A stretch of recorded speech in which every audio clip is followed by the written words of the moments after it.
everyone, it's Angie for Ragan and Massey. Today I'm in west central Wisconsin, in a town near Prescott, to meet up with Harley Hotchkiss, owner of Premium Plots.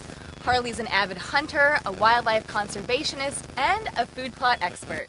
And here he is now. Hey Harley. How's it going? How's it going? It looks like your fall clover is off to a great start. Yeah, I was really happy when I walked down the hill.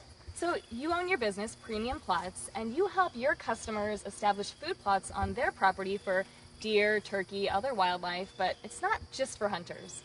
No, actually I have a good friend who's handicapped and she can't hunt, unfortunately, and she actually uses it just to watch the deer, and she actually shed hunts for the buck's antlers. Oh wow, how long have you been building food plots? Close to 10 years.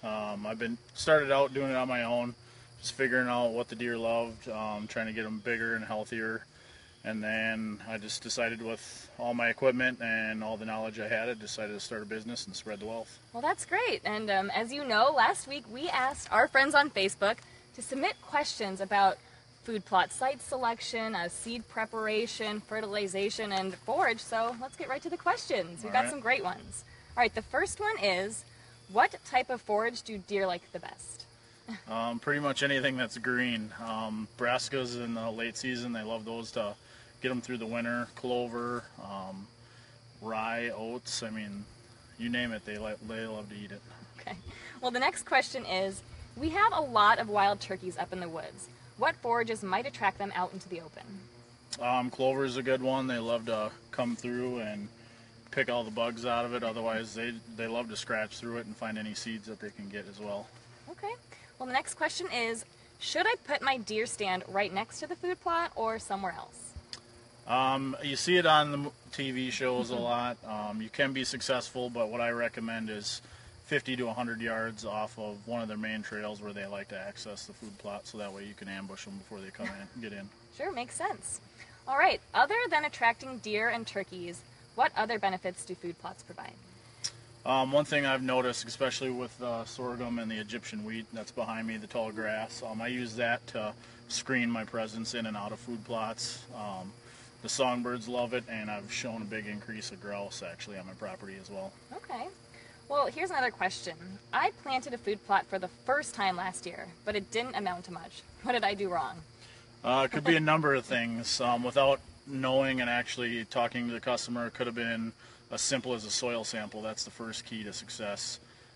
Second thing is the depth of the seed. It could have been way too deep. Like clover, it's a really small seed, so you actually don't even have to till or drag it at all. The rain will actually drive it into the soil for you. Sure. Okay, what do you recommend I plant this late in the season that will grow quickly and keep deer in the area throughout the entire season? Winter rye or oats. Ragan and Massey actually has a really good blend. We actually just planted their no-till right behind the sorghum and winter and the Egyptian grass, and it actually took really quick. I was surprised, actually, in a couple days it was up and already grown really tall. Oh wow. Well, here's a question about tillage. Can you plant a food plot in places where you can't get tillage equipment? Yeah, if you like doing stuff by hand and like sweating, it's definitely easy as long as you have some way to kill down the grass and rake it up, and then be able to till the dirt just a little bit at least, so there's good seed to soil contact. Great. Well, after a food plot is seeded and off to a good start, do you have any tips for maintaining the plot to maximize the food it produces? Weed control in clover is the best, obviously, if you can mow it. Otherwise, if the grasses get out of control, spray it.